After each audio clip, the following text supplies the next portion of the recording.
होता है। गाढ़ी नींद में अध्यास नहीं होता, अध्यास का बीज अज्ञान शेष रहता है, अज्ञान को ही अविद्या कहते हैं। उस दृष्टि से भगवत्पाद शंकराचार्य महाभाग ने अध्यास को अविद्या कहा।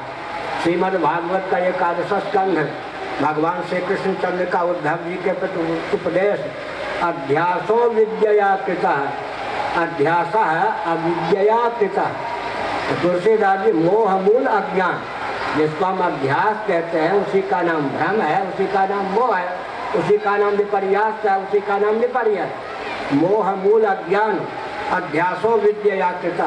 तो मैंने एक दृष्टांत दिया, 5-7 घंटे की जब तक सुसुप्ति हमको बनी रहती है, खर्राटे लेकर हम सोते हैं, भूख प्यास सर्दी गर्मी आदि किसी द्वंद्व की पहुँच हम आप तक नहीं होती, मृत्यु के भय की पहुँच नहीं होती, जबकि हम गणित की दृष्टि से कहते हैं 3/4 से भी अधिक मौत का नाम गाढ़ी नींद है। कर्मेंद्रियाँ सो जाएं, ज्ञानेंद्रियाँ सो जाएं, अंतःकरण सो जाएं, प्राण की विद्यमानता रहने पर ही प्राणों का भान विलुप्त हो जाए, प्राणों का भी अभावनात्मक वियोग हो जाए, तब गाढ़ी नींद की प्राप्ति होती है। गणित की दृष्टि से 3/4 से अधिक मौत का नाम गाढ़ी नींद है, लेकिन मरणासन्न व्यक्ति को कदाचित एक क्षण के लिए भी गाढ़ी नींद प्राप्त हो जाए, उसे भी मृत्यु का भय नहीं प्राप्त होता और कामक्रोधात्म की प्राप्ति और व्याप्ति नहीं होती।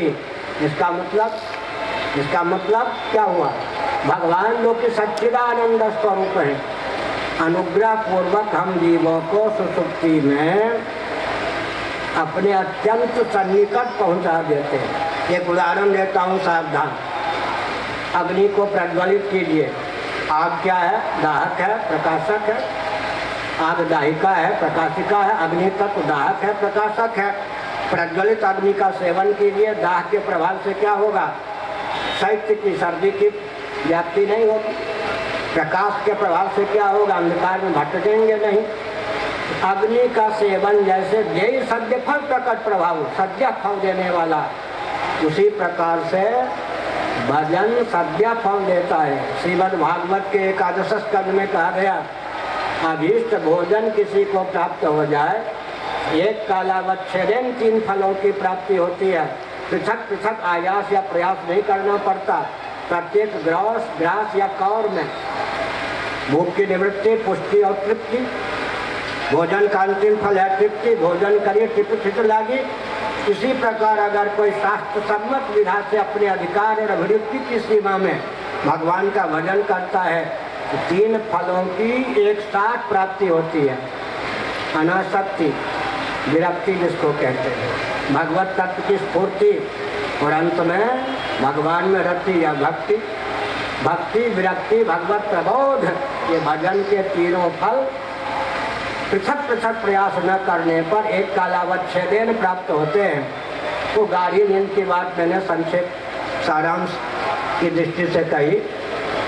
गाढ़ी नींद 5-7 घंटे के लिए प्राप्त होती है, लेकिन गाढ़ी नींद में नींद क्या है जी? योग दर्शन के आधार पर विचार करें तो 5 प्रकार की चित्तवृत्तियों में एक प्रकार की चित्तवृत्ति गाढ़ी नींद है। प्रमाण, विपर्यय, विकल्प, निद्रा, स्मृति, चित्तवृत्ति 5 प्रकार की है। उसमें निद्रा भी एक वृत्ति है। महाप्रलय में तो चित्त के कारण का भी कारण नहीं रहता। महाप्रलय में कितनी गंभीर निद्रा रहती होगी। 5-7 घंटे की निद्रा का यह फल है। एक बार गज के थे श्री कृष्ण बोधाश्रम जी महाभाग श्रीमद् जगत गुरु शंकराचार्य ज्योतिष पीठाधीश्वर, सन 1972 की घटना है। 73 के चातुर्मास में दिल्ली में उनका शरीर पूरा हुआ, वे ब्रह्मलीन हुए। 1972 की घटना है। मैं उन दिनों पूज्य स्वामी उड़ियावादी महाभाग के यहाँ श्री वृंदावन धाम में रहता था। एक दिन के लिए महाराज बुलाए गए। शांत भाव से वो सत्संग मंडल में भवन में अकेले बैठे हुए।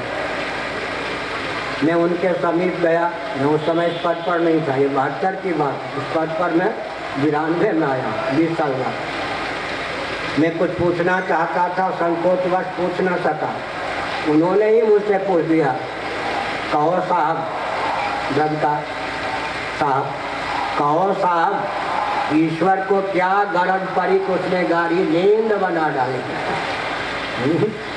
कहो साहब, ईश्वर को क्या गरज पड़ी कि उसने गाड़ी नींद बना डाली। मैं चाहता तो उत्तर दे सकता था, लेकिन मैंने कहा भगवान मैं आपका बालक और विद्यार्थी हूँ, आपने जो प्रश्न किया है गंभीर है, आपके श्री मुखारबिंद से मैं इसका उत्तर जानना चाहता हूँ। उन्होंने क्या कहा, 45 मिनटों तक उत्तर दिया, मैं केवल 4-5 वाक्यों में उसका सारांश बताता हूँ। जो जीव हम तुम अपने बलबूते पर निर्विकल्प समाधि नहीं प्राप्त कर सकते, कदाचित हम जीवों को ईश्वर अनुग्रह पूर्वक गाढ़ी नींद न प्रदान करते, हम तुम आगरा के पागल खाने में ही होते। आगरा का नाम, तो वहाँ कोई चिकित्सक भी हमको पागल ही मिलता, क्योंकि उसको भी नींद नहीं आती, वो भी पागल होता। तो साधनहीन प्राणी जो अपने बलबूते पर निर्विकल्प समाधि नहीं प्राप्त कर सकते, उनको विक्षिप्त या पागल होने से बचाने की भावना से करुणा वरुणालय सच्चिदानंद स्वरूप सर्वेश्वर ने गाढ़ी नींद बना दी। जब मैं ज्योतिर्वसु का तांडव नृत्य चल रहा था शासन के नाम पर, बंगाल आजकल पश्चिम बंगाल उन दिनों कहते हैं, कमलिन पर पानी फेरने की भावना से मैं दहाड़ता था, तो मैं कहता था गाढ़ी नींद की आवश्यकता या गाढ़ी नींद का वेग ही कमलिन पर पानी फेर देता है। क्या देहात्मवाद पर, कमलिन पर, लोकायतिक मत पर, चारवाक सिद्धांत पर गाढ़ी नींद का वेग या गाढ़ी नींद की आवश्यकता जब होती, पानी फेर जाता है। कैसे? अगर शरीर ही आत्मा है, चेतना विश्व शरीर का नाम आत्मा है,